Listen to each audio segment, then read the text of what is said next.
Welcome to Worthy the Podcast, where we have conversations about what it means to feel worthy and what happens when we don't. I'm your host, Jessica Raimondi.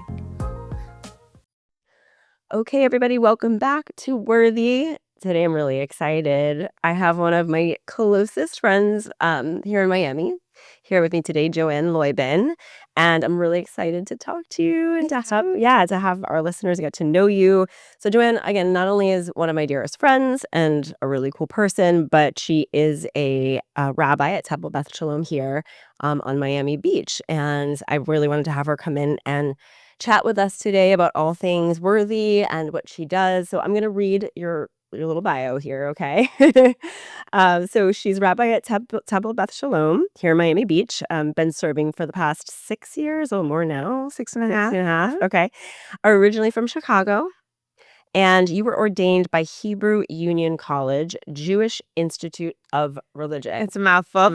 I had to literally, before we kind of actually press play, I had to just check with that the name, one full name of the school. Okay. It's hyphenated. Yeah, exactly. You also have 2 master's degrees in Jewish education and Hebrew literature. Correct. Real badass. Some really are. Or a big nerd. Who knows? Welcome to Worthy. Thank you. I'm so excited to be here. I know, I am too. We literally live 2 buildings away from each other, but 3 buildings, and it was downpour. Oh my God, it's so embarrassing. I took the most embarrassing Uber of my life. What happened?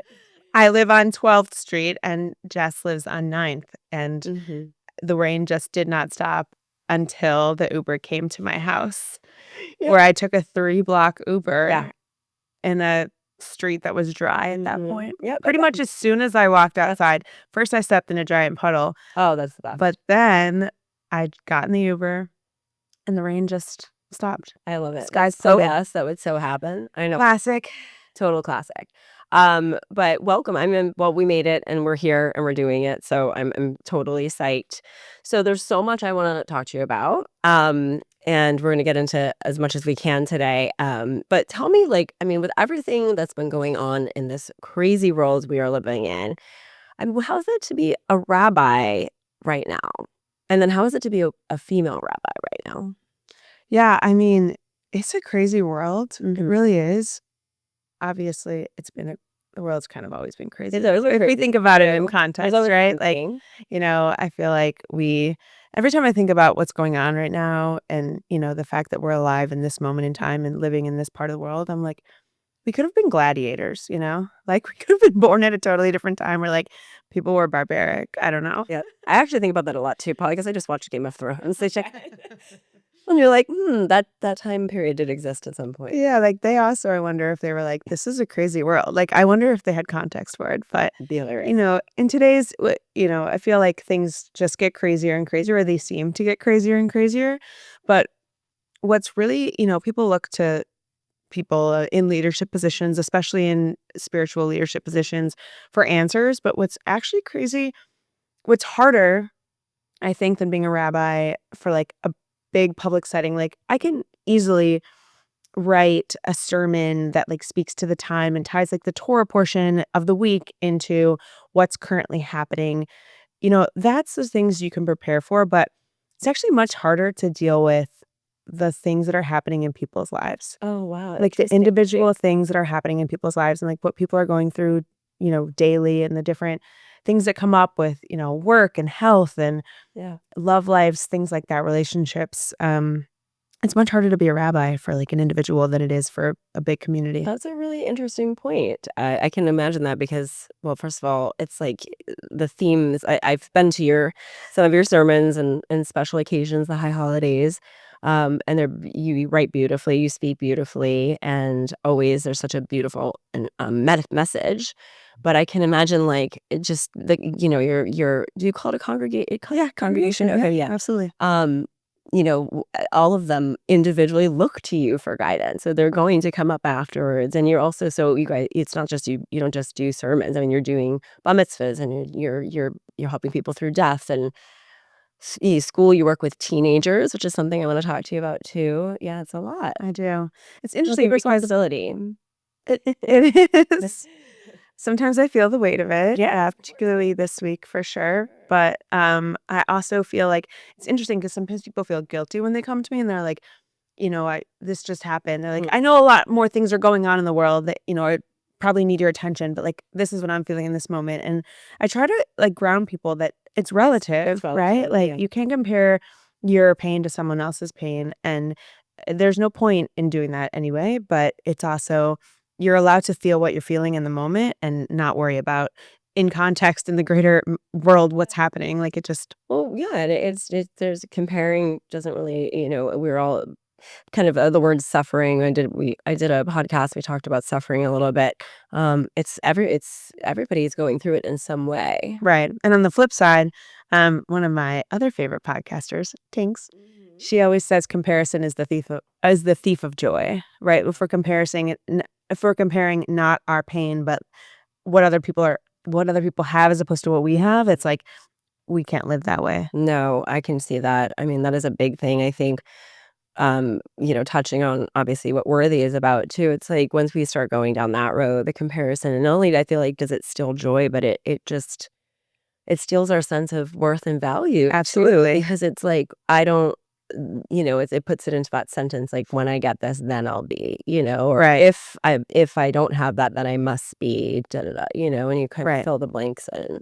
And it definitely like makes you think about what does like the enough mean? Like then what you have is never enough. Then what you do is never enough. You're not having enough fun. You're not having enough vacations. You're not right. And then it ends up feeling like you're not enough. And that's where the comparison, really is a dangerous, dangerous road. Totally. And then, so have you ever questioned your worth throughout your life? It's actually interesting. I want to say everyone like has doubts about themselves, right? Like there's a difference between self-doubt or even like imposter syndrome. Like when I first became a rabbi and people were like, "Hey, rabbi," I was like, "Who are you talking to and why are you looking at me?" Right? There was like this, it's Oh, yeah. me, rabbi, what are you saying? And I talk to people who are choosing Judaism, like converting to Judaism a lot because they feel like they feel like an imposter. And I feel like I just told them like I always tell them everyone feels that way at different points in their life about different things.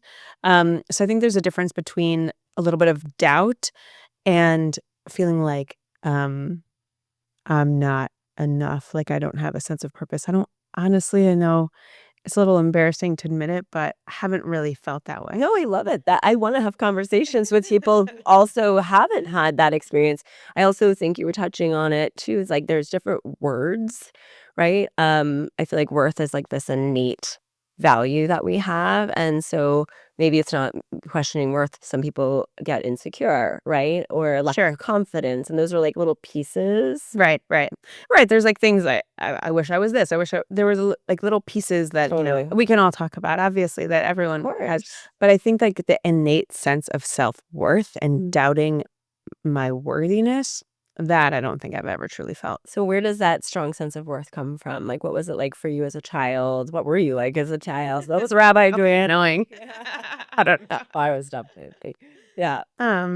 I think, I have to imagine like it comes from my mom.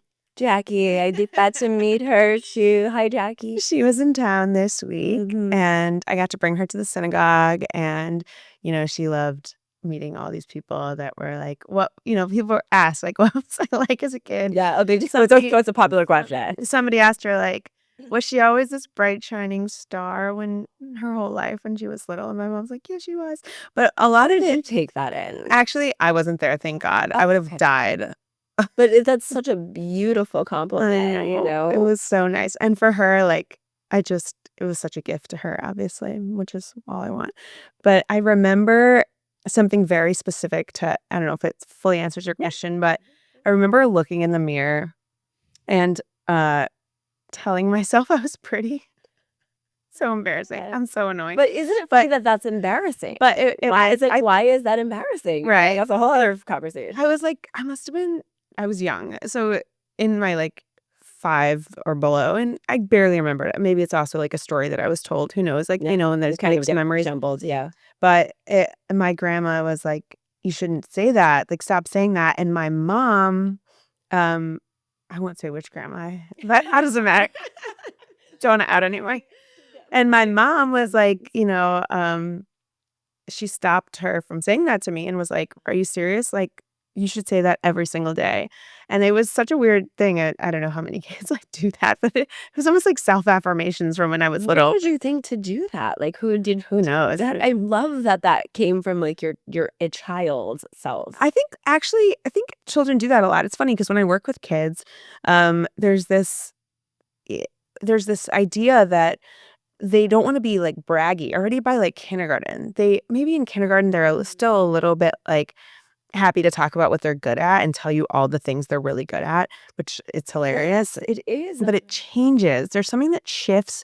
I don't know if it's societal or if this idea of worthiness, but when I work with kids and they say, that they're, like, hesitant to say something that they're good at, I actually, like, use it as a spiritual practice. We go around the circle, and everyone in front of each other has to say something that they like about themselves or that they're proud of themselves. That. And it's actually harder than it sounds like for a 6-year-old to go around and say that, but we should all be doing that. We should all be doing this. This is what the big thing with affirmations. Louise Hay was doing that back in the 60s and 70s. Yeah, she created the publication Hay House, and was doing mirror work and things. She's amazing. Check her out, guys. If you haven't, she's long now dead, but yeah, it's very empowering, something about it. Yeah, there is something. And we lose it, right? We have it when we're a Right. kid. And it's funny because my mom was always like, she just always encouraged me so much, but not just encouraged me. I think she truly believed that like each of her kids were like the best thing to ever exist. And I always used to be like, well, if I'm the best thing to exist, he exists, right? So my brother is like, we both can't be. And she's like, yes, you can. Right. And I, it was like frustrating because sometimes I'd be like, there are some things I'm not good at. Like you can't keep telling me that I can go do everything that I could do. Spaceship or something. Exactly. That I could do anything I want. And that's just the way that she taught me that. She didn't have that growing up. She didn't have that instilled in her. So she knew that when she had kids, she wanted to make sure that her kids really felt like they were a gift to the world. And when I think about like what we all do now, my brother's an ER doctor and my sister is an occupational therapist. Wow. For kids. So I think about like really she created some people who were helpers and healers, which is interesting. Amazing. Good job, Jackie, for listening. That's incredible. I think it's just very important. So I love doing this podcast is to have conversations about people's different perspectives on worth too. And like you're like, oh, maybe they never thought about it that way, or maybe it's not exactly the worth that was challenged. But I do think you've hit something too. It's like there's that. I think I was talking to the psychologist. I think that I'm going to have on having like a pre-interview, and we were talking about worth and where it comes from, and she was saying that she believes that it's something that is also reflected back in your early stages, right? If a baby cries and it's attended to, that it knows that it's cared for, right? Thing like that. So interesting. So yes, we're like born worthy, so to speak, but we need that reflected back to us. Yeah. Right? To almost make it true. Does that? That's just so interesting. I've never thought about it. But actually, my parents each had kids before they were married. I mean, they were each married before they got married to each other. Yeah. And my mom had a daughter and my dad had 2 sons and a daughter. So when they got married to each other and I was born, there was a lot of attention. I was like this, little thing to be passed around and like constantly loved. And I wonder if that has something to do with it too. Like just being from such a big family, but also like everyone's like, what's your birth order? Well, like I'm not the oldest because I have older children, but I'm the oldest of my mom and my dad. I have a little brother. I'm not the baby, but I am like the baby of the 6 of us. Like I'm in the baby category, right? So, but I actually never thought about my birth order being that there were 4 kids born and then they were like each 10 to 14, 15, 16, whatever, however old my oldest brother was when I was born. So then I was like, adored and loved in such a way. My sister was 14 years older.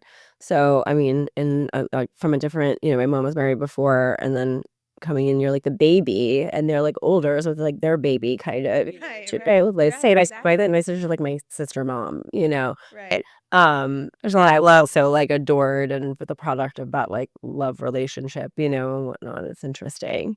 I think it is something to say. So you have this like really stable kind of sense of self, you think probably from your mom. And It's just crazy, I guess. Was there I didn't have like a perfectly stable childhood, right? Sure, yeah. Did you have like were there any ever like incidences or moments where like any things throughout your childhood or adolescence that like kind of like stuck or could have maybe affected you, but you kind of had that strong sense of self that you kind of bounced off, you know? Yeah, I'm trying to think of an incident that would have affected me, but I think well, I moved, my parents got divorced and I moved when I was 10. Mm-hmm. And I went from like a suburb of Chicago to a mostly Jewish suburb of Chicago to Las Vegas, Nevada, Oh my gosh. which was crazy. What a move. And I remember it's kind of sink or swim when you're like 10 and you move to a new place. It's like Yeah. you pretty much like have to be really put yourself out there and like make new friends, all new friends when I'd grown up with these other people since I was basically born. So it was I remember they made fun of my Chicago accent. They really did a lot, which I think I don't have it anymore because of that. Start your words. But it also affected my mom is in town. But no, I think there's something to be said about like that could have really shaken me up. But instead it kind of gave me more confidence that I can like jump into a room with strangers as a 10-year-old. And like I made my space pretty quickly. Like I made I made space for myself in that place pretty quickly. You weren't like afraid to be seen kind of thing and like have like and to take up space. Yeah. I was like, that's so cool. I don't think so. I think it was the opposite. I was like, "Hi everyone, I'm Julie." My mom used to say I was the Pied Piper because there was always like people following me, but then I learned later that that story is like actually like a bad ending. I Like don't think I know really the story. if you look it up, You're gonna have to. I don't want to be the Pied Piper. Let's just say that. Yeah, that's if I like hurts the kids or something. So you moved to Vegas, but you well, let's go back to saying it. You have this incredible career, right? You have, I mean, I would think of it as a calling, right? Absolutely. You think so, For sure. right? Some people like your job. I'm like, yes, you could call it that. Right, Like, as it's definitely not God. Yeah, it's to me it seems like a calling. It's like, did you have a feeling when you were growing up too that like you were meant for something like that, or did you want to be a rabbi? No, I definitely wanted to be the president for a while. Of course you did. I told you I was embarrassing. Awesome. Yeah. Did you truly, really? I mean, like, you know, when they have you write down what you want to be when you're like a kid, I never. Yeah, I always. I was a veterinarian. I think that's what I was. Oh, that's so nice. I couldn't be the furthest thing from what I wanted to do. No, but I could see that. Like, you're very empathetic. And Yes, like, that's I like world. Did. And like, that's like the biggest, you know, caring for animals is like really a sign. Yeah, it was my personality at the time. But you were going to be Madam President. Madam President. It didn't work out that way. I thought I would go into politics, though, at least to try. Yeah. See what I can do. You know, I had some ideas about the world and what I always knew there was something. I had this weird feeling, even when I was little, like something big would happen, or like I was going to do something important. I don't know. I have no idea where that came from. I had that same feeling. Yeah, I love that. Yeah, not a lot of people talk about that. It's because we're like, yeah, like at what point, like having a cocktail or a coffee, or you're like, you know what I used to think about when I was a kid. But even admitting it back then or knowing how to say it, did you talk about it? No, definitely not. I mean, I think like, again, like I was always told in my house that like I would do great things, but I didn't. That's not really, no, do to talk about it. No, first of all, like it's not going to get you a lot of friends, you know, like Jess and I have this. I'm going to do something really big. Jess and I have this running joke, though. You should know that she would have bullied me in high school for sure. Mostly because of, what was it, the music or the outfit? I forgot. Something. It was actually very. I had like punk rock hair, but yeah. Spiky red hair. Like it was oh my God, we were dying laughing. It was a very punchline. She really wouldn't have, don't worry about it. We probably would have been besties. That's how I roll too. So you had this idea, like you had this feeling, this sense. Okay, but right, I had so first the president, and then when did you move on from presidential? I've moved on. I mean, I can still be the president, right? And why not? See, that's rising optimism. I love it. I thought I would go into politics because first of all, I saw some inequities moving from like an affluent suburb of Chicago into a place in Las Vegas that like I would say it was fine, but then when I moved back to Chicago, I moved to a place that was like lower socioeconomic range, and I could just see the way that education was divvied out differently, and what it meant for me to be who I was in the world and like how people received me. It was interesting. Like that every time I moved, they're like, well, you belong in the gifted class, obviously. I was like, because I'm white and Jewish. Like, Right after saying it, yeah. I mean, yeah, that's, Shame. I don't know, like maybe you should test me first. But like, 100%. there was, just the way that people reacted to me versus like some of my Like other you could friends. even see your own privilege. Yeah, absolutely. I could see my privilege, and it upset me. So I wanted to make sure that, it's not that I was upset that I had privilege, but I was upset about the idea that people were treated differently than others, right? So I thought I would go into law school and eventually into politics because I wanted to do some type of change. And I really actually, like, I didn't have a great relationship with Judaism from, I would say, 12 to 18. Okay, so not only did we not know we were going to be a rabbi, but we didn't even know if we were going to stay on that path then of Judaism. Because were you raised? You were raised obviously Jewish, but was it a practicing religion when you were growing up? Yes and no. I mean, yes, I was raised Jewish for sure. Right. I wasn't raised anything else. Like, Right. I guess but I meant more practicing. yeah, Yeah. it's a good question. My dad was conservative, like a conservative Jew, meaning like he definitely was raised in a traditional household. And my mom was raised like basically her grandparents moved here from what we call the old country. So like she spoke Yiddish, and there was a lot of Yiddishkeit, meaning like the culture and like the food, and her friends were all Jewish, but there was no religion. Like I always joke that the first time she went to a Shabbat service was when I got ordained. That's not true. There were like maybe one or two, a handful. Like there was a family bat mitzvah or bar mitzvah. Like she's been to those things, but she was not raised with Judaism as a religion. She was raised with Judaism as a culture. Okay. So when they met and married, they kind of chose like the middle path, which was at the time Reform Judaism, even though I always say they had a mixed marriage because at the end of the day, it is different being a secular Jew and a religious Jew in the same place. But Reform Judaism was a great fit for us because, in Reform Judaism, you have choice through knowledge. Like you really get to live out your values once you learn what those are. I mean, the idea is like you learn about the mitzvot, meaning the commandments, the good deeds, right? How to be a good person in the world, and also the ones that are specifically Jewish rituals, like lighting Shabbat candles and like keeping kosher, etc. So they were able to like Reform Judaism, like the idea of it is choice through knowledge. So once you learn about it, you can decide like, is that fitting for me right now? Okay. Is it really a spiritual practice for me to light Shabbat candles on Fridays? And does that fit into my life at the moment? But well, and just while we're on that, just to clarify for the audience too, because I know I didn't know the answer to this, but what do you think? What is the main difference between Reform and secular? Or Reform. Well, or secular is non-religious. Sorry, but with Reform and I guess conservative and So Reform Judaism kind of grew out of like what was traditional Judaism, like in Europe, and that with like the Enlightenment, once Jews moved out of what they called like the shtetl, like the really small Jewish towns, because they were essentially like not allowed in the big cities. Once they moved into cities, and they were able to become like people who belonged to a state as well. Like they were French, not just Jewish, and they felt like the sense of both identities, and they were able to go to school and become something in the city. Then Reform Judaism really grew out of that sense of like wanting to be both religious and also modern. And okay, makes sense. And they really the early reformers. And it's reform. Anytime anyone says ed, like, oh, are you reformed? The idea is like it's constantly reforming. It's not a past tense. It's still an action verb.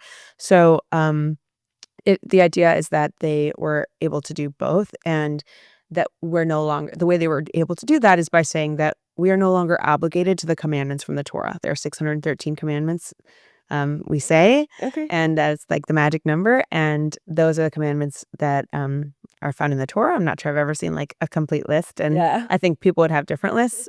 Probably. But yes, there are 613, and Reform Judaism said you're not obligated to do all of them. I mean, excuse me, definitely not obligated to do all of them. That you're not obligated to the mitzvot, to the commandments, but that's where the choice through knowledge comes. Like you should know about what they are and choose which ones really fit into your life and give you meaning or freedom, or definitely me a little bit. Yeah, exactly. But conservative Jews came after that and said, we do believe that we are obligated to the commandments.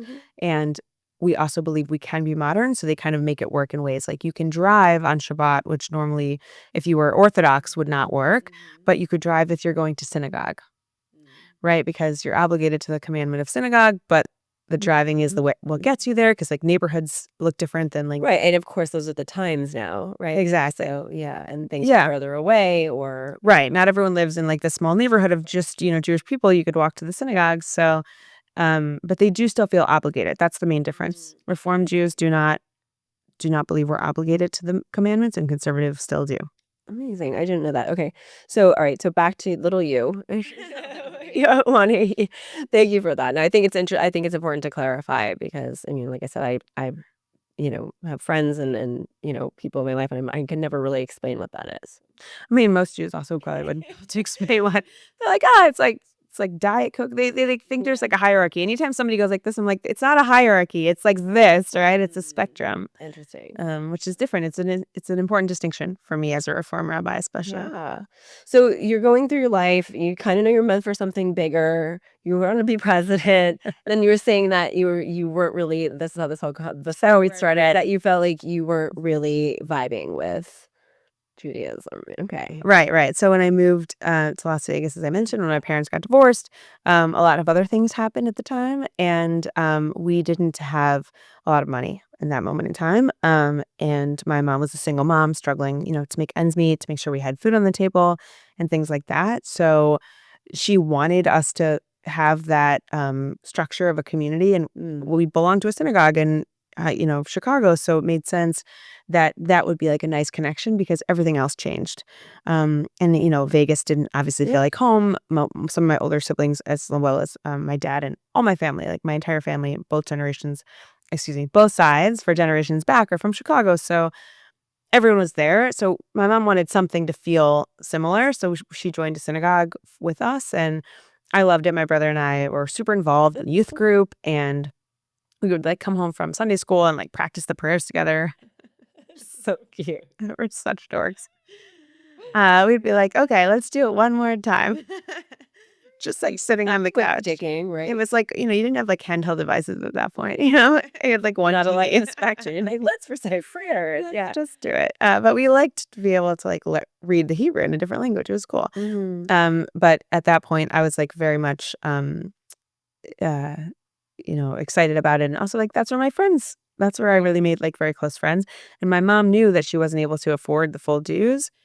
So she volunteered to be like the chaperone for the youth group events and stuff. So, it was really important to her. It was important to us. And she made that happen. And then when it became time for me to have a bat mitzvah, which in the Jewish practice is like a coming of age ceremony into adulthood at 13 years old. Both for boys and girls, same age, right? Yeah, some people think 12 for girls. I'm not actually sure where that comes from. That's more of like the conservative movement, or the Orthodox movement even. I'm not sure exactly. I can't speak to that for sure. But Reform, we say everyone's equal. So 13 is, again, the magic number. 613 commandments. At 13, you're now obligated to the commandments, or at least responsible for them. Okay. That's really what it is in Reform Judaism. Now you're responsible for the commandments to decide for yourself, like what fits. Wow. Yes. How did your bar mitzvah go? Well, it didn't. Because when it was time, my mom, they basically told my mom, I mean, it's a lot of tutoring, right? It's a high cost for people, deserve to get paid for their hours tutoring. So basically, it was an extremely high cost for anyone, but for my mom, who was really struggling, it wasn't going to work. And so when she asked for a reduction in dues or whatever it is that she asked for, legend has it that they said that if we didn't have enough money, like I couldn't become a bat mitzvah, which is not normal in like the synagogue space. Like it certainly would never happen. Exactly. Is that what they would have to? Yeah. Right. Somebody has to pay for the programming and the tutors, and it is expensive. And now it's funny. Like on this end, like I understand people are like, you have to pay for that. It's like, well, yeah, because you're people. First of all, you have to turn the lights on in the synagogue. Number one, right? And this was like a kind of struggling synagogue, like storefront Las Vegas in the 90s. Like hadn't really had money yet to like have a build. They were in like the middle of a building campaign. It's people's time, right? It's always funny. People are like, religion should be free. I'm like, right, but then who's going to do it? Like, who's going to lead it? You need to have about yoga as well too. It's really funny what people think that should be free and shouldn't. It's like people, right. It's an exchange of energy of some kind. Exactly, and it's a value statement to say like. And by the way, in a thriving community, you have enough people on that are able to give more, and you have some people that aren't able to give anything but still want to be a part of it.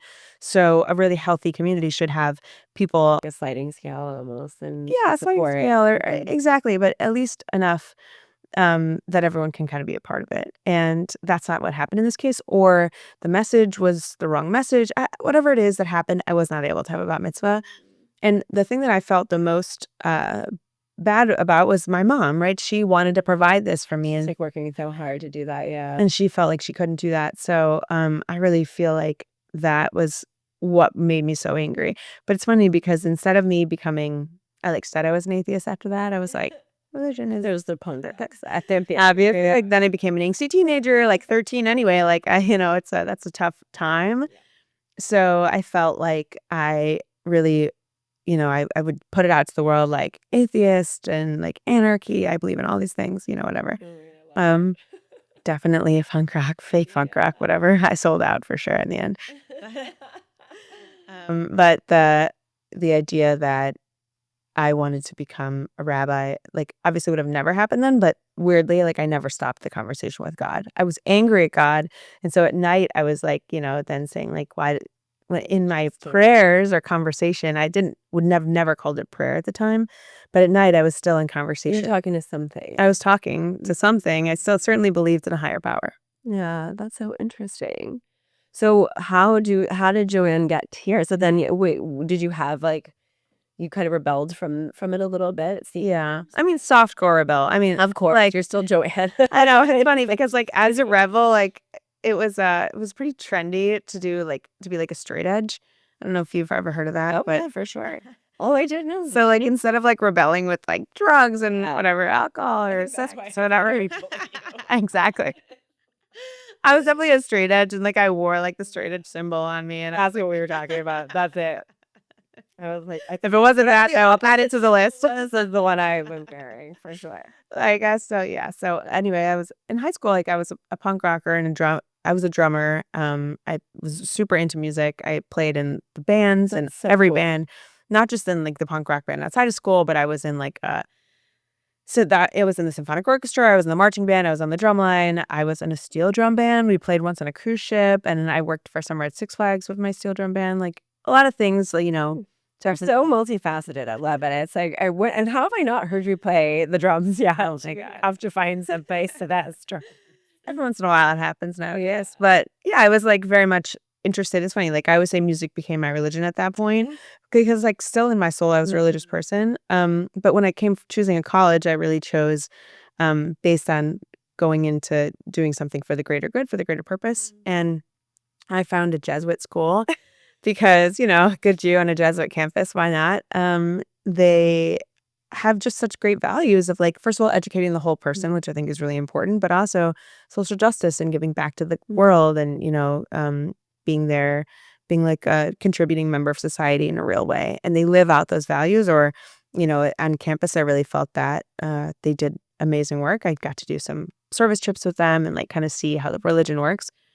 But it's funny because when I got to campus, I was expecting there not to be other Jewish people on campus. And there was an activities fair the first week or something, and like they just show you like the clubs you can join and stuff for like freshman week. And I found there was like a booth for Hillel, and there was a rabbi there. And I was like, "What are you doing here?" And he's like, "How did you find me?" I felt like it was a personal attack. She's like, "What are you?" But then he was like, "Why do you ask?" Like he could tell that it wasn't like I was mad that there was like it wasn't like an anti-Semitic thing or something. It was more like he's a little lost Jewish. Exactly. It's like, what are you doing here? It's probably the question. And when he was like, he realized pretty quickly that I had some type of a break with Judaism at some point in my life, and he's like, let's go out for coffee. Oh, and so it began. So what happened? So one coffee turned into like a conversation about values and who I was and what I thought Judaism was versus like what it actually is. Wow. And he realized like there was an in, he had an in, and instead of, just like keeping the conversation like to coffee or, saying it was nice meeting you, he nominated me to go to a conference in DC, a Jewish conference that was going to eventually be lobbying like during the conference you get to meet a bunch of other Jews or like college-aged Jewish people from around the country, and then you get to lobby at Congress, So Wow. it was really cool, and I felt like Here's the politics a little. exactly. That's exactly what he did. He matched like my values. He could have, if I was someone else, he could have sent me somewhere else, but It's very interesting that he taught to do that. he really like saw an in and kind of said like, I think you should do this because, really it's going to be fitting, and also like it's a really important thing to do, and you're the right person for it. Wow. And so was it that, and so what were you, so did you have, how did we get to being a rabbi exactly? I'm still, I love the story. I'm like right there. I'm like, and then what? You know what I mean?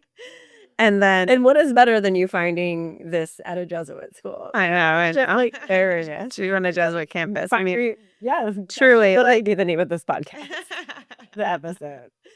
Yeah, it was definitely weird for me to be honest. I mean, not weird. In the end, that was amazing, and they were super supportive. And I worked with campus ministries, like that was like my job, like junior and senior year, just like working with them. I love it, um, but when I was at the conference, I loved the social justice aspect, and the politics was interesting, but what I loved more was like being a part of a Jewish community. I felt a sense of peoplehood that I hadn't really felt that connection yet in my life, and I really kept wanting to feel that over and over again. Like I was like Love that. like there was something like ancient in my bones. Like we knew each other in a different age. Like it was just in a different time. Period. Like completely like as different people. So there was something like I couldn't describe it. Yeah, exactly. I mean, we call it peoplehood. I think it's a made up word. I'm not sure. But I wanted to keep feeling that over and over. And so the next year they actually asked me to be, at this point I was able to be given this, and it was fully scholarship, which was really important to me at the time. Yeah. And the next year they asked me to come back in a leadership capacity. And I was shocked about that. I really felt like it was kind of like that tap on the shoulder, like, I can't do this. Like what, or not that I can't do this, but like there's so many people who are way more qualified, who grew up in Jewish communities, went to Jewish camp, who went, who had a Jewish education. Like, why me? And then that's all it took on the plane. When I did end up saying yes to going because I had such a good time at the conference the first year. So the second year, I felt like even better going in a leadership capacity. And when I came back on the plane ride back, I had this feeling that I was meant to do something in the Jewish community. And watching my rabbi actually went there with me as well, and watching the way that he got to lead a community and got to do a little bit of things in politics, right? Not quite as a president or something, but like it was all tied together. On the plane ride back, I remember thinking like, I want to be him. I want to do that. Like that's a really cool thing to do with your life. Be able to influence people for good and really make good things happen in the world. And at the same time, I actually knew a lawyer who was not doing things for good. And I always say, like, short answer, if somebody asked me in the elevator, why'd you become a rabbi? I always say, like, let's just say I met the wrong lawyer and the right rabbi at the right time. And it could have gone the other way for sure. Wow, that's so cool. You know what I think is a great little point, and I think that stood out to me when you were saying that, is that this man saw something in you, like that you didn't necessarily see the full picture yet, and you were kind of nudged to do this thing that you wouldn't necessarily feel ready for yet. And that's how we build, our self-worth, our self-esteem, and confidence. It's getting outside of our comfort zones, and also that like simultaneously like listening to your gut, your intuition. Like you still did it. You know what I mean? Probably a little scared, right? Yeah. And here we are, and like who knew? Just kind of leap of faith. Like you don't know where it's gonna land. But it's like more than a leap of faith. It's like somebody else said, like it's like a push of faith. Exactly. It's like. But yeah, it's really more like, a tap on the shoulder. And I think about that all the time with like teens, now that I work with teens. and like trying to build them up in the same way and empower them. If I just ask a room full of teens, hey, I need you to come do this thing, it's not super effective, right? There's a room full of teens that are like, yeah, right, I have like a million things. Football's on, like, absolutely not. It's big football weekend right now, I guess. I've heard. I don't even know. Yeah, I know. We will watch playoff football later on. Yes. But I think, it's so different, me, like, really thinking about, like, who is right for this ask and actually asking an individual, like, asking a teen, like, hey, we're about to be interviewing for a new rabbi. I would love it if you'd be part of this interview process. Giving the teen a chance to show up in that way and to say yes. And that one-on-one ask, obviously, you feel a bit more obligated to a person, but also, But also it reflects back that specialness, like that, and not that we're not all special, right? It's just, but that, what a gift. It's like an honor. It right. probably feels. And it feels much more like an honor than like me asking a room full of people to do something, right? It's like, hey, I see something in you and I want you to be the face and the representative of this. And, I have to ask teens for a lot of things because, that's part of how you build community is by asking people. It's the same way we build our lay leadership also for our board, right? It's like, if you ask someone to do something, it gives them an opportunity to say yes. Wow. Instead of, making it more like a Demand. burden or a favor or something like that. That's so interesting. I love that so much. Tell me a little bit more about the teens. So you do a lot with them, right? You travel with them and stuff.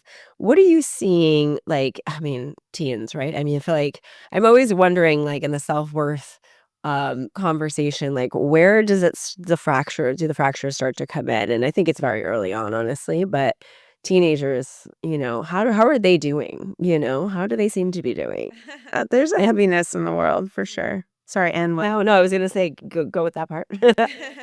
Sure. There's a heaviness in the world, and especially in the Jewish community right now. There's a lot of scary things out there, especially after October 7th and, the great tragedies and atrocities that were committed against the Jewish people then. And I think that up until that point, our teens kind of felt like, the things that happened to the Jewish people that were really problematic and hard and bad were like the things of the past, like the Holocaust. I mean, it's like just the easiest example for that. That the Holocaust was so long ago that sure, we have a few survivors left and they've had the chance to meet a few. It doesn't feel like real or realistic to them. And nowadays if they just open their phone and they see like, things about Jews and about Israel, and people are constantly connecting them together, and I mean for good reason, obviously, but it's not right actually to say that they're the same one and the same. And I think it's really hard for them. I just did a teen and adult and grandparent teen parent and grandparent program last week, and about like discussions about like Jewish identity in Israel, and it was really interesting because the teens felt like it's actually really like Miami Beach is an amazing and beautiful bubble and they feel great, and coming to synagogue, they feel super warm and welcomed into, and they feel like it's their second home anyway. But they turn on their phones and like, they're not safe anymore.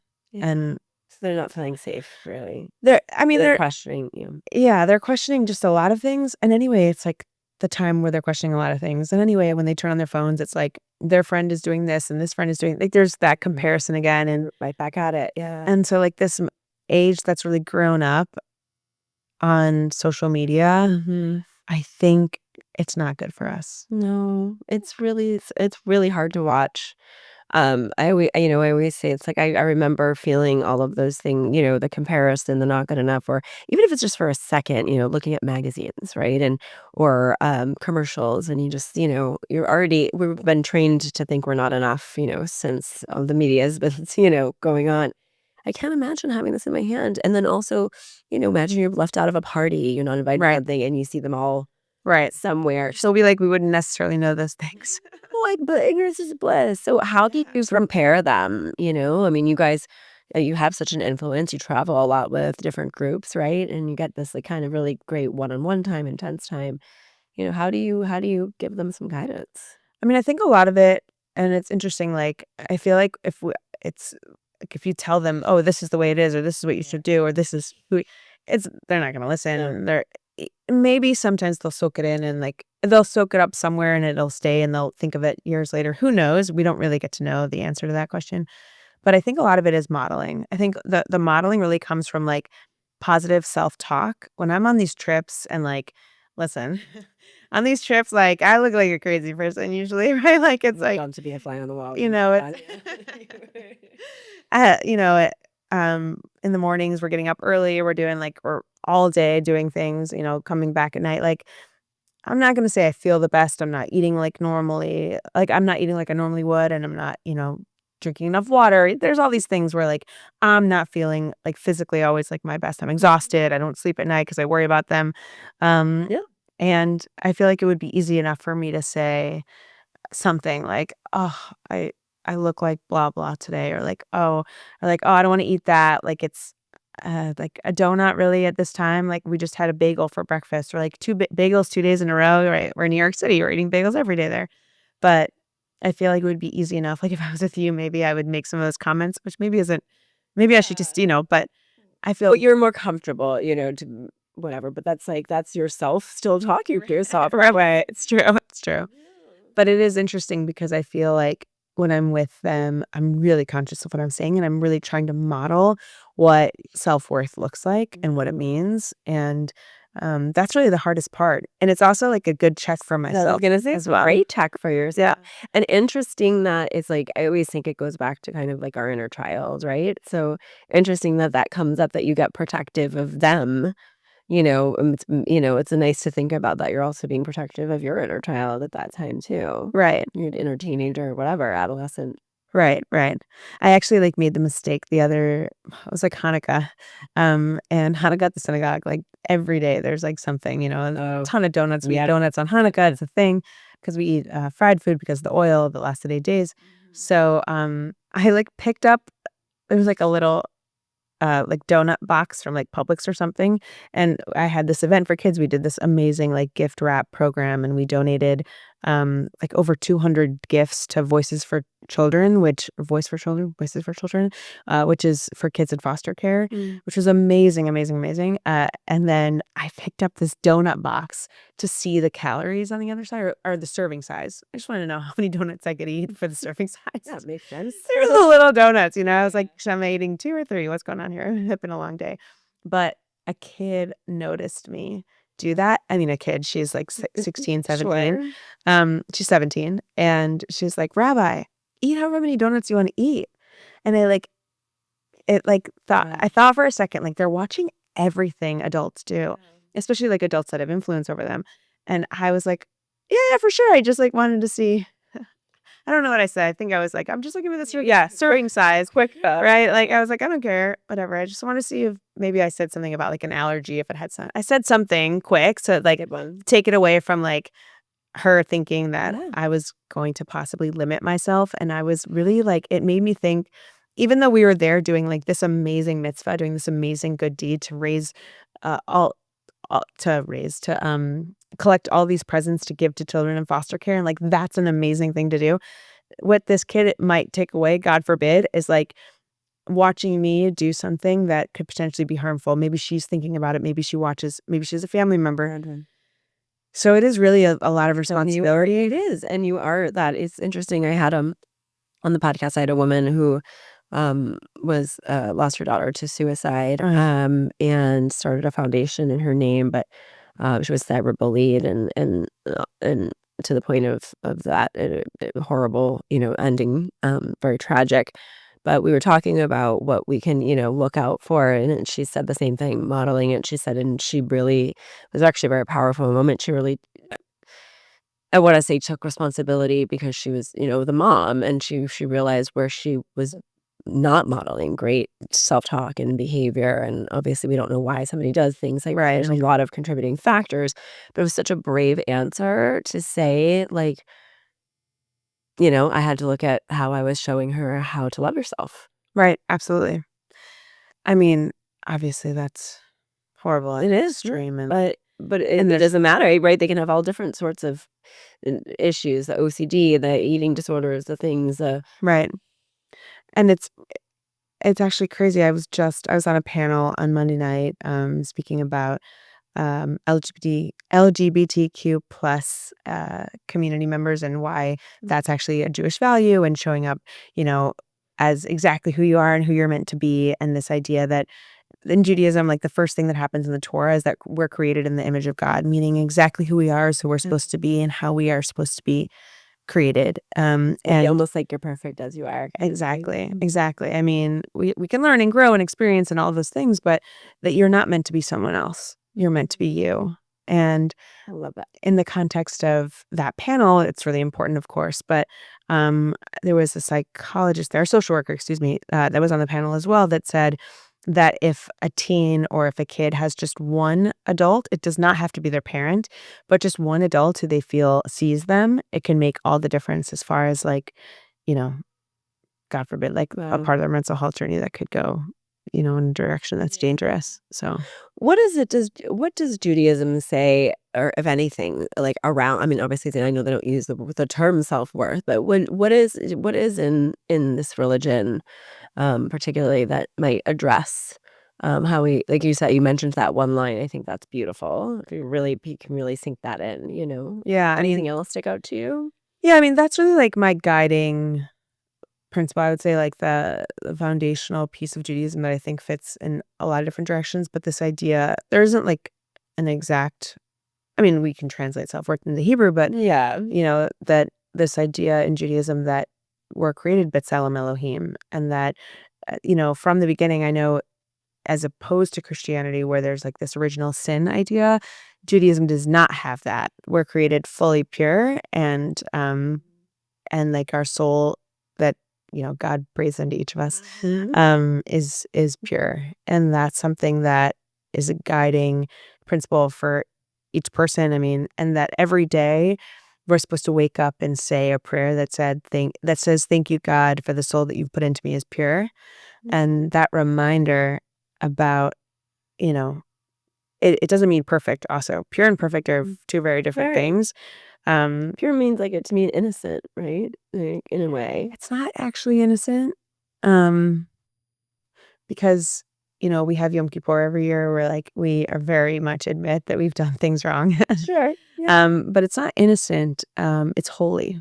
But isn't that more about what's the word? Repentance? Yeah, but there's another word. I can't think.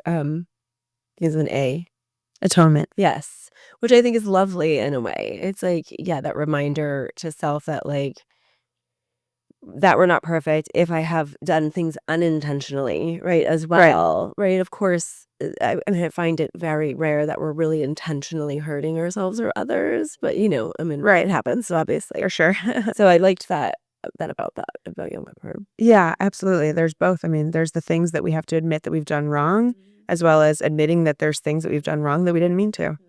And they're both really important. It's beautiful. But again, it's not perfect. It's pure, right? That there's something, it's exactly who we are meant to be, and that's who we are.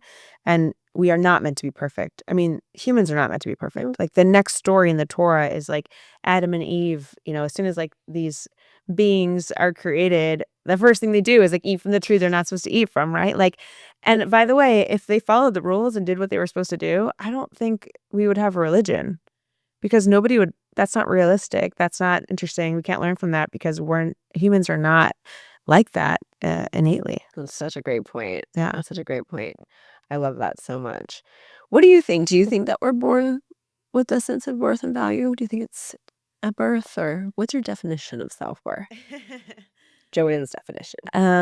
My definition of self-worth is knowing that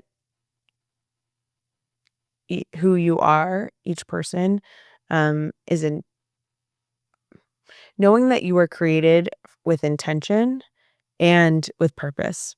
I love that. That might be my favorite one so far, because I believe the exact same thing. I believe it with like the force of my body. Like I really do. And I think when we go back to talking about like comparison, or I think we forget that, and this is why I wanted to do this podcast so much, is that we forget that we all have purpose here. 100%. And we might be doing a lot of the same types of things, but not everybody's doing it in the same special, unique way that you're doing it. There's like enough to go around. That was one of the best statements I've ever found over the years of my life. So I was like, yeah, it takes the pressure. It's just like, yes, we're all meant to And I think we just really forget that we're unique. And I think it's what is the no one's special, but everybody's special. It comes from Course in Miracles, which is a text, a spiritual text. But and I love that because it's like, yes, we all are here to do something. We can all just be here to do something special. Absolutely. I think we are meant. I mean, can you imagine if the world really believed, each person in the world believed that they were created with intention and purpose? Well, I think that's the whole point. We forgot. Right. And so that it became competition, and Or we didn't know. or we fell asleep and forgot. Yeah. And like didn't know, or something like that. And I think I'm just grateful that you get to do this work to help remind people, wake them up, whatever it is, to their own sense of value and worth, and each other. Right. And that's what I think, a big part of my purpose is that tapping others on the shoulder is that also, I think it's really important what you just said, that there's enough to go around, that like this scarcity mindset is like so common. I hear it all the time. It's running our world. Unbelievable. Yeah. And like, what if instead, we lifted each other up when we got, something amazing happened in our lives, or like when we got an award or something. Like, what if we championed each other and said, wow, that's amazing that you feel the sense of purpose. Your purpose doesn't take away from my purpose. In fact, it makes my purpose bigger. Like the fact that I can be now in a relationship with you who knows you have a purpose and me who knows I have a purpose, like how much better would the world be if we all just, functioned in that way and met each other in that way. So powerful. Or to let your success inspire me. Absolutely. And and be like, oh, because there's something else I learned along the way here, was that like you can't see anything in somebody that you don't have, because you wouldn't be able to recognize it. Interesting. Do you know what I mean? So Negative or positive, yeah, right? So like you're seeing them doing something, and the jealousy or the envy or the disconnect there is just forgetting that is there a part of you going, I can do that too. I just haven't done it yet. Right.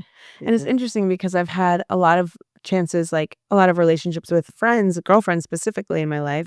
And sometimes one comment sticks out to me so much, that so it's not always easy for people to be around people who feel a sense of self-worth and a sense of purpose so powerfully. And sometimes people feel threatened by it. And I know right away if somebody feels threatened by it, and that energy is just not energy I'm interested in being around. I'm interested in being around people who they themselves also feel that. And by the way, it doesn't mean if I'm with a friend who I'm always happy to be there for friends and, help them get there and remind them of that over and over. And have people remind me of that, honestly. We all need that. Absolutely. But I had a friend, I guess really not a friend, once, who said they couldn't be ever the main character if I was around. And I was like, how sad for that person. Like that's their worldview, is that me being me made them less of who they were. Like I actually wanted to give them a hug after that statement. They meant it in a mean way, obviously. And It's a really sad thing to say. Super sad. It actually really is. Right. I felt like if only like I can reflect the light back to you instead of like you thinking I'm taking away your light because I'm around. Obviously, yeah, not for everyone, but you are reflecting it back. She's just not. She has sunglasses on. not everyone's like meant to be in your energy. Oh, 100%. But at least, what's interesting about that is you didn't let that dim your light. Right. You know what I mean? Like you didn't take on over responsibility, which can happen. And that happened to me. That was a big struggle. Why I was just going to say I fell behind in life, but it's really not what happened. That's the story. But I'm just saying, like, I took that on, like, oh, well, if I don't want to make her feel bad, or, and made it my issue until I didn't know anything about, protecting my energy then, or even this like something you're learn anyway. Oh yeah, right, yeah. But I did the opposite, and I really dimmed it down. Yeah, for a long time is very painful. It is, and it's also hard not to be influenced by that, right? Like it's Yes. You have to, right. learning to be like safe and comfortable in your own skin is such a art I want for young people, really. And it's such a battle against what they're dealing with and what they have in front of them now. What do you want the teens and kids to know, like right now, as they come up? I mean, I want them to know what I want everyone to know, right? That they're important and that who they are is beautiful and that each person was created with a divine spark and that we ignite others by being in relationship with each other and how amazing it is to be a part of a community and that we have, each other always. And I really want them. I don't like the word safe in this case. Like, I do want them to feel safe. I feel like too safe is like that, like bubble, right? That like I want them to experience the world. I don't want them to not feel safe, but I want them to feel like they have an opportunity to explore who they are and really get to know themselves and the world in a better and deeper way. But ultimately, I mean, I think at the end of the day, I want them to know that they shouldn't be afraid to explore their purpose and really like try things out and see like should they be the president or the next rabbi? Who knows? Or maybe just go to a Jesuit school, do a tap. I do also want them to know that it isn't just about the school they go to, though. I feel like there's so much pressure on grades and I schools. wish I took some time off before I went, honestly. I It's had so no much idea pressure. what I was doing. Also, like they've had to figure this out when they're so young, and they listen. I think at the end of the day, like whatever school if they get into and they decide to go to, and Sure. they're going to be happy and figure it out. And Kind of all meant to you be. never know, right? Exactly. Like you never know what's going to happen. But there's a lot of pressure on them, and like sometimes Yeah. they don't really just get to be goofy and like Kids. be kids. Yeah, I know. and I feel like we had that, and It's like that attachment to like doing and achieving is now attached to our worth, Right. more than ever, I feel like. right. It's like the hustle culture, Ex- competition again. Like, Exactly. And I feel like also sometimes it's interesting. Like I'm very careful about my language and modeling. We have a school, like a preschool through 5th grade, in the synagogue. And when you see like a little girl walk past with sparkly shoes, like I hate to like always point out like somebody's physical appearance and like there's traditionally like you tell a boy they're smart and a girl they're pretty. Like I really try to use my language for good whenever I can. In Judaism, in the beginning of the Torah, God spoke the world into being. God said it was good and it was. God said, let there be light and there was light, right? That like language is really important, but at the same time, you could use your language for curse. And so, you have the choice to use your language for blessing or for curse. And I feel like I'm also careful in the same way that I'm careful with kids and how I compliment or how my conversations go. People sometimes don't know what to say to a little girl. So therefore you're like, oh, you're so cute, right? But I know. sometimes you want to just tell them We they're do cute. do that It's so fine, much, it's obviously. true.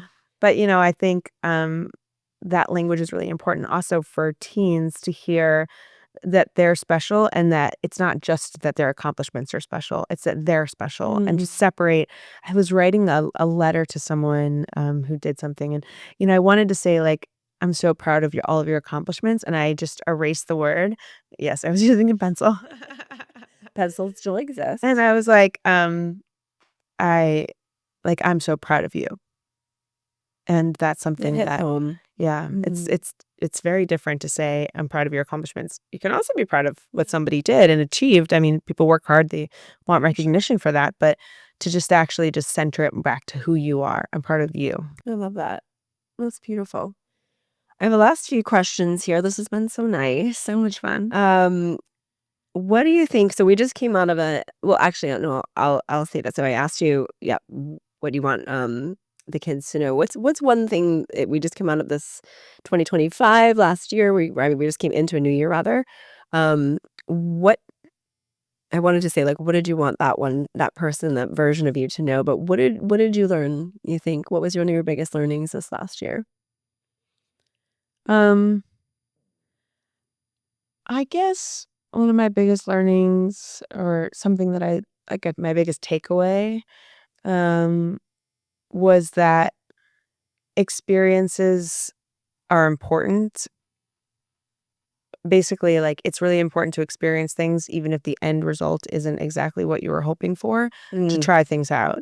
And to have the experience sometimes is just as important as the result of it. And you never know where it can lead. I just did a whole podcast episode on it, actually, a solo one in the new year, because it's like having just that, again, that trust, that leap of faith, because you never know, right? Right. It leads you. You think you're going to go in this direction, and then you discover that this other side of you, or you're going to do something else. I love that. Right. And people are often like, oh, like, don't, are you wasting time if you're experiencing something that like isn't going to end in the way that, you hope it will. It's like, no, that experience, like, we're here to live life.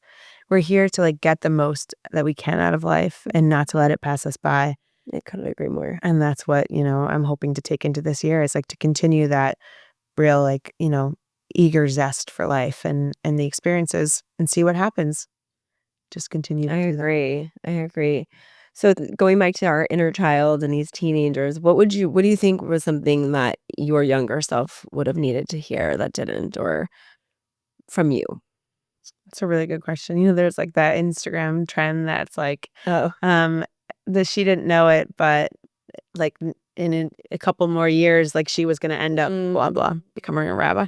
I haven't been that one. I just feel like I see so many. I know there's a lot. It's like, Yeah. she doesn't know it yet, but Yeah. right. It's like that. It's like a picture of you when you're young. It was like, she doesn't know it yet, but she's going to have a podcast called Worthy. Yeah. She didn't know it. I don't actually know a great answer to this question. I feel like that I needed to hear a lot of things. Yeah. I'm like trying to think of like there was like one centralized message that was really important for like little Joanne to hear. Or I think there was teenage Joanne. Yeah. Yeah, I feel like you'll figure it out. I think like there was just a lot that was uncertain and like, that at that time I was worried. I was worried about a lot of things, right? Like, would it all work out? Were we gonna, what was gonna happen with my family? Like, what was gonna happen in a lot of different ways. And I feel like I'm happy to say on the other end, like we're all still figuring it out, but Always. it feels a lot, more settled and secure as far as like a lot of the questions that I have. Like reassurance, Yeah. Yeah, I love that. What do you think your superpower is? My superpower. Mhm. I think that I would describe myself as what's the word? Oh, I just lost it. I want to say an optimistic optimist, but there's a word, an eternal optimist. There we go. I think my superpower is that I'm an eternal optimist and that You definitely are. and that I wake up every day like feeling like a sense of sparkly energy on my skin. And I think that like that kind of carries me throughout the day. On a good day. On most days, I would say. Everyone has bad days, obviously, harder days. But I really feel like waking up happy is a superpower of mine. I love that. It is definitely a superpower. It's infectious. I love it. This has been so nice. Thanks for coming in the rain, the 3 blocks. 3 blocks down. No, it was raining. I came when it wasn't raining. And honestly, I want to reflect back to you. I'm just always very inspired by you. I admire you. I also adore you. Like, you have a beautiful balance of like leadership and inspiration, but also you don't take life super seriously. You have that kid-like quality and you're just a joy to be around. I'm so glad you're in my life. So I feel grateful for you every single day. Thank you for having me. Thank you for a fun conversation. It was great. And you'll come back. Absolutely. Great. Thanks for watching. Thanks for listening, guys. We'll see you on the next episode. Bye.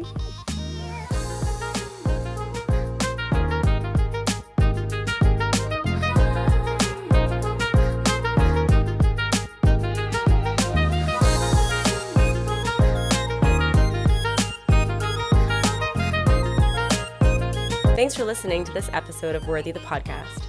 Our goal is to build a community, and we do that through people like you who listen, subscribe, and most importantly, share with someone you care about.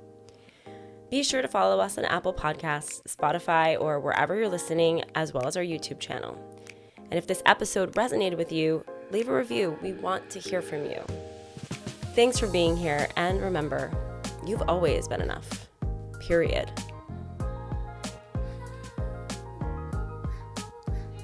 This podcast is meant to inspire and educate, but I'm not a licensed therapist or medical professional. Everything shared here is based on personal experience and perspective, so take what resonates and leave the rest.